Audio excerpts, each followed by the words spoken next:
Hello everyone, and welcome to The Grind. Now, this is going to be a bit different than what you're used to seeing. There's not going to be any video. This is strictly going to be a podcast-style recording session. And by that I mean, while some of you may be watching this on the Pokemon Black Nuzlocke Reborn, which you can find over in the playlist section, but this is also going to be the stepping stone for a singular podcast, for a series like that I want to do, where I just kind of just chat and talk about things that are, interest to me and hopefully interest to you guys too.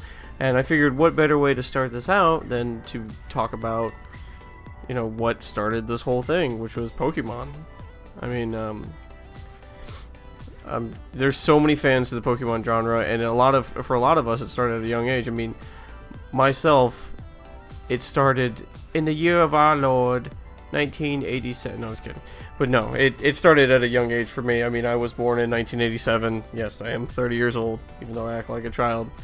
And for me, what really started it off was the TV show. I used to watch the TV show so much. So dang much. I loved the Indigo Plateau series.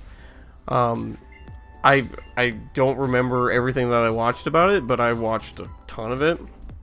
Now for me, I wasn't really into the whole trading card thing because when it came out, I was still in middle school. And for anybody that went to Woodland Middle School down in West Palm Beach, Florida, or near Lake Worth, Florida, knows that card games were not really allowed there. It was more so, hey, you're going to go to school, you're going to wear this uniform, you're going to do what we tell you, and we're going to have block scheduling for your period. So you're going to have day 1 and day 2. So I went to class like every other day. Well, I went to some classes some days and some classes other days. We had 6 periods total. There were 3 on day 1, 3 on day 2. And it was great. I mean, I did it for 3 years. But yeah, it was more or less like it was a private school. It was like, hey, you're gonna wear a polo shirt and khaki pants, and you're not gonna be playing no games. At one point, I think I read Harry Potter. I think I did a book report on the Harry Potter series in my first, I think it was my 7th grade year or 8th grade year or something like that. But shortly after that, it was banned, at least as far as I knew, for the longest time, from being acceptable of a book report. Like, they were just like, it's too easy, it's got witchcraft in it, it's wizardry, no, that's not good, you can't do that. Getting a little, sidetracked, but that's pretty much what happened with Pokemon too. With Pokemon, on the other hand, it spawned a lot of thievery in at least a lot of the people that I knew, which may or may not say something about how I was as a younger kid. I didn't steal anything when I was in middle school, but I seemed to attract the bad kids. Probably, I don't know why. I was probably pretty dark around that time, for family reasons. But I mean, so I never got into Pokemon the card game. What I did get into was the TV show. I identified most with Ash's kind of like introvertedness, even though I am quite the opposite. But at the time, I really identified with him, and just being that, the nerdy kid that's not very strong and wants to do great things, but not really sure how. Just has his determination ahead of him, but that's about it. So that was me. That was pretty much me. I skated by school pretty. I wouldn't say I did well. I didn't fail, but I didn't do well. By no means, I did about average the whole time I was in. And, I mean, that's fine. The ends kind of justify the means, because all that kind of led to me where I am today. Now, if there's any solace that people can take in the fact that they like stuff as a little kid, you can like things that you like as a kid, as an adult. Like me, I'm 30 years old, and I'm over here. I love Pokemon still to this day. I mean, for me, it started so in like the first gen, and then kind of stayed in the first gen. I was one of those diehards about the first 150 or 151 even, and when they started coming out with, like, I didn't really pay attention to Gen 2 or Gen 3 or 4, 5, 6, 7, or 8. I didn't really pay attention to any of that because it didn't interest me. I thought, I was like, oh, they're just trying to run the franchise away, and what the heck are they doing with this great, this great series that they have. It wasn't until I was an adult that I actually went back and I looked through it again. And that's what makes this Pokemon, as you guys know, I'm playing through Pokemon Black again. The first run was kind of dicey, and I ended up rage quitting after about 10 episodes because we lost everybody. We lost, Sierra and I had named all these things, and we grew very, very attached to them very quickly. And, when you lose something that you're attached to, even if it's a video game character, it still hurts. It still sucks. I'm still upset over Gears of War 3, but that's beside the point. That's outside of the scope of this podcast recording. I definitely think that Pokemon had such a positive influence on my life, and I want to, not only experience it, but also share it with the world. That's why, I enjoy making these videos a lot. Out of all of them, I enjoy Pokemon. I'd say the second. Star Wars is probably my favorite, but then Pokemon Black. I thought it was gonna. I didn't know if I was gonna like it or not. I chose Black because I'd seen Team 4 Star. You guys probably know who they are. The creators of the Dragon Ball Z Abridged series. They also have a gaming channel called TFS Gaming. Well, they've done a playthrough. They did a Nuzlocke of the Pokemon Leaf Green, which was the remastered version of Red, Blue, and Yellow. So they did the Leaf Green version, which was the one that featured Bulbasaur, and then the other one featured Charizard, the red, Fire Red. And it was so good. It was so dang good. And with them, it spawned this huge, this huge crowd of people that were in love with the series, even myself included. We follow these guys, and we're cheering them on, and every time one of their Pokemon dies or faints and considered dead or whatever by Nuzlocke rules, we just got so excited, or not second, we got so sad, excited. We just got so disheartened by that, and then just to see those moments of true anguish, and then the moments of true triumph over overwhelming odds.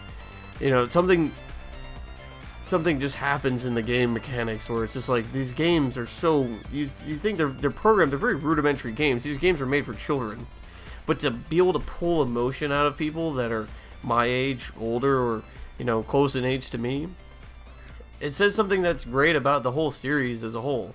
Good, nice, high five. Yeah, self clap. Self high five.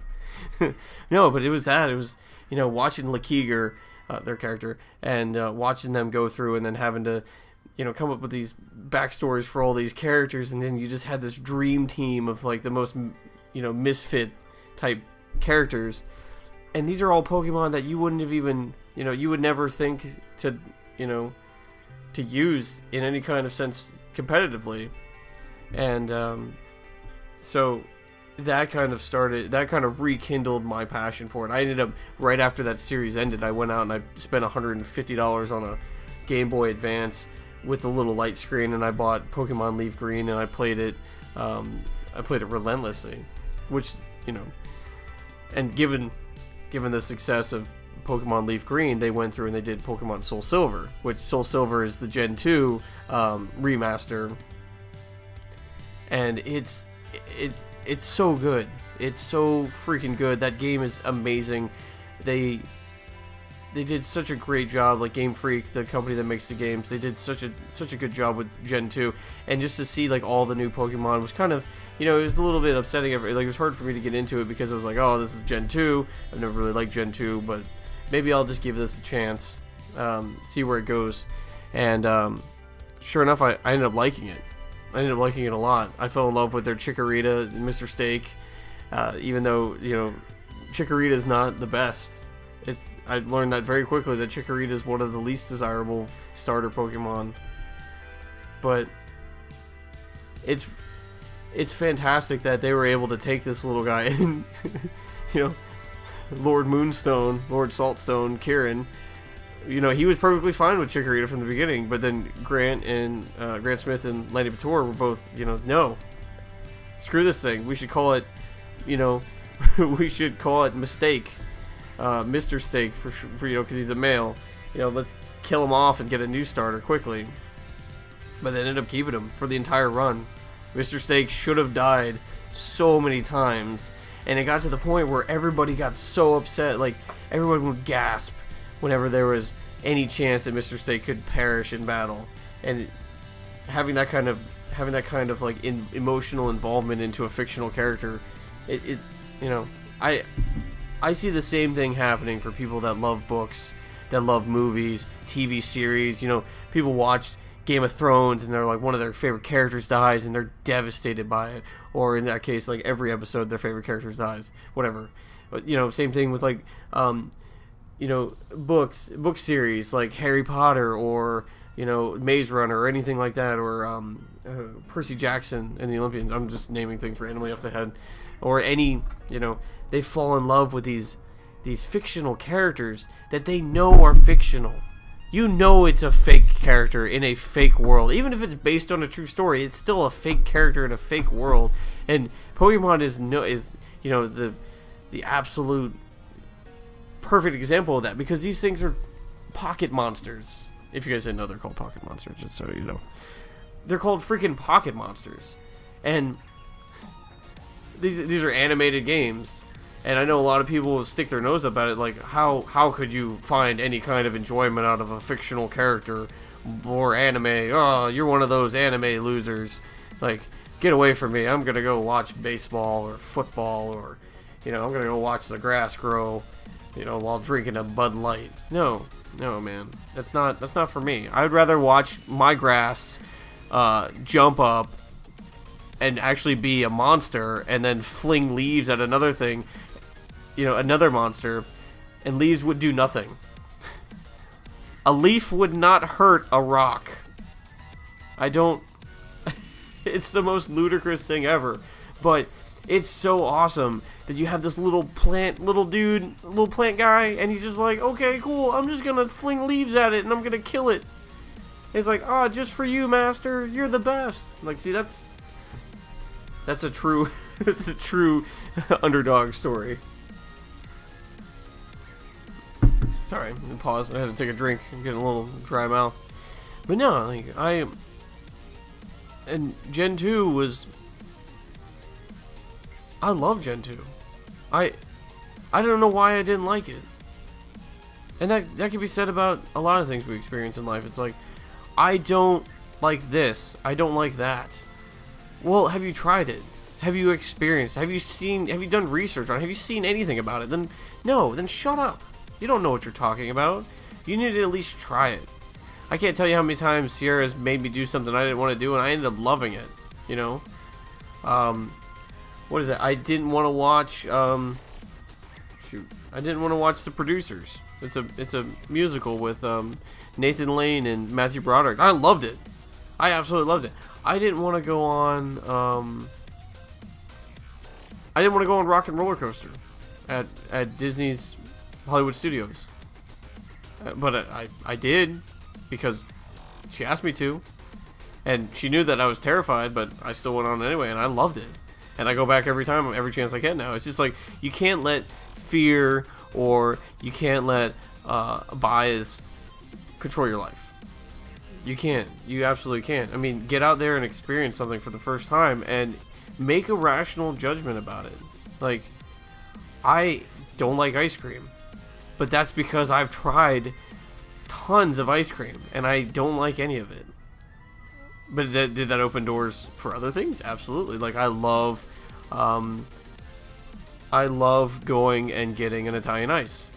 Like, I love Luigi's Italian ice, like the little cups, so like with a little lemon and stuff. It's so good. I love things like that. But I mean, same thing with cake. I don't eat a lot of cake. I do enjoy cake, but when I was a kid, you couldn't put cake in front of me. You couldn't put pizza in front of me. You couldn't put bananas in front of me. So it's like, well, bananas, I kind of don't like bananas still, but I still tolerate them. So it's, you gotta get out there and experience something before you hate it, you know? Having an open mind is probably one of the best things I've decided to do with my life.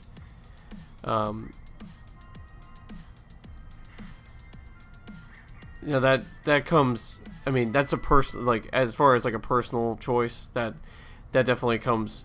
And of course, in my life, I have things that are more important. You know, I have Sierra, and I have my family, my nieces, and my darling young nephew, whom I love to pieces. But as far, and you know, and my sister and my brother-in-law, just, and then like my dog, Mr. Kermit, who's currently sleeping right behind me, and you know, the list goes on and on. But as far as like a personal thing, having an open mind and a positive outlook on life has definitely led me to being happier. And I you know, not so much healthier. I've been kind of indulging myself on food a lot more and less on, you know, less on working out and like being active. But I'm making a turnaround on that. You can't you can't work a desk job 8 hours a day, 5 days a week, and then record videos for another 20 hours in a week, and then like spend the rest of the time editing and, you know, mostly just sitting on your butt watching TV and playing video games and eating like you did when you were in the military and expect to maintain, you know, that perfect weight and that perfect shape that you were in prior. But it's all good, you know. Everything in moderation, as my brother-in-law says. Everything in moderation. But, you know, going on, and I've gotten to the point now with Pokemon that I like to experience it. I think, again, you know, I'm such a huge fan of Team 4-Star. You guys should, if you guys have not checked them out, you need to go check them out. They're a fantastic group of people. When I first started my first Pokemon Nuzlocke, I ran into an issue with copyright. That's why, if you notice, the video looks a little wonky at the beginning. There's like a weird, like, please stand by thing while I'm talking to Sierra. It's because there's a content identifier out there that Nintendo has, and it looks for intros to videos. It looks for like the intro, you know, the little theatrical bit before, like the trailer or whatever, before the game starts. It looks for that, and if it hears the music or if it sees a certain pattern, it'll instantly block it, instantly flag it for copyright, make it go down, stuff like that. So I talked to, you know, Kieran from Team 4-Star, like TFS Gaming, literally like the backbone of it, because he made the whole he makes it all run. Of course, he's brought other people in since, but that dude would spend like 20 hours in a day fixing something, or getting a video together that was completely failing, or doing this or doing that, just keeping the place alive behind the scenes. And that's why he was constantly off screen, because he was always sick or exhausted, or they gave him the day off because he just worked his freaking butt off. But that dude, that man, when I ran into that and I panicked, I messaged him just out of you know, it's like, I was like, dude, help, what do I do? And he answered. He didn't have to answer, but he did. And having, you know, with a person having a fan base as big as Team 4-Star does, having someone be like, hey, yeah, you know, you got to watch out for the content identifier. What you should do is cut the first part of your video. Just start your recordings once you're already in the game. They're least likely to be able to spot you for that. Now, in no way am I saying that I'm trying to pirate or steal any kind of fame from Pokemon, no, or Nintendo in that fact. Not at all. I play these games and I share them with people in a sense to like try to share my enjoyment, share the wonder that I have for these games or this genre, or just video games in general. Because if I can spread that joy, maybe I can get somebody to be happier about life. Maybe I can get somebody to be more open-minded, have, you know, try something that they've never tried before. Or, you know, even genres that I love or games that I love. Maybe even get somebody to get out there and buy it. Or, you know, invest a little more time in it, like learn more about it. And that to me is invaluable. If I can move somebody, if I can change, like, not change them, like I don't want to change you guys, but if I could have a positive impact on someone in any way and promote a series that I love at the same time, I'm absolutely going to do it. 100% am I going to do that. There's no way in hell I wouldn't do that. So that's where I stand. And that's a lot of the reasons why I make all these videos. I don't do it for money. I mean, YouTube will freaking took everybody's money anyway. So I'm definitely not doing it for that. I just love video games. I love making video games. Or not making videos. I make videos of video games. I went to school for making video games, and I haven't really done that all that much since I got out of school. But that's besides the point. And going like this whole thing is kind of going off the rails about Pokemon, but Pokemon kind of started it all. You know, I love like Pokemon, like watching Team 4 Star's Pokemon series made me want to be a YouTuber. Like made me, you know, it had a strong impact on that. Now, of course, there's others there too. You know, the big, most popular YouTubers out there. You know, they had such an influence on me in a good way. Like this is one, I love this as a hobby, or a part-time. Really, I mean, it's really just a hobby because I'm doing it for free. It's so nice. It gives me an outlet. You know, it gives me another outlet to where I can come out and I can share and I can say hi to people that are like-minded like me, and I can share the games that I love with people. It's priceless. It's absolutely priceless. So, rambling on. I mean, this whole thing has just been one giant ramble. We're going on for almost 22 minutes of just rambling. But thanks for sticking with me, guys. I appreciate it very much. So, so continuing on, the next series I watched was the Pokemon Moon Nuzlocke, and that made me want to get a 3DS. Like, I mean, I haven't bought the game yet, but I will eventually. I'm still playing through this. I'm still playing through some other 3DS games, but ultimately, it doesn't cease to amaze me what kind of things that Game Freak and Nintendo come up with Pokemon. Like having the Dark series of Pokemon. Like these are like the Alolan. They're like the Dark. They're from Alola. And I'm doing finger quotes because you guys can't see me. Just so you know, for added effect, I'm doing finger quotes to no one. And watching that series, it made me, you know, and that's like series 10 or whatever, or series 8. I don't remember which one it is, but you know, it still had the same effect. I still had the same wonder, like the same, you know, excitement about seeing somebody, you know, even still, like people are like, why don't you play it yourself? Because there's certain enjoyment that I get out of watching other people play games. I mean, it's more so in a YouTube kind of sense instead of in real life, because in a YouTube sense, it's already happened.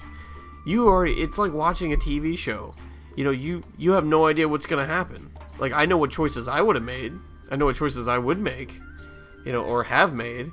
But watching somebody else do it, and, you know, watching their trials and, you know, their struggles, it's very entertaining.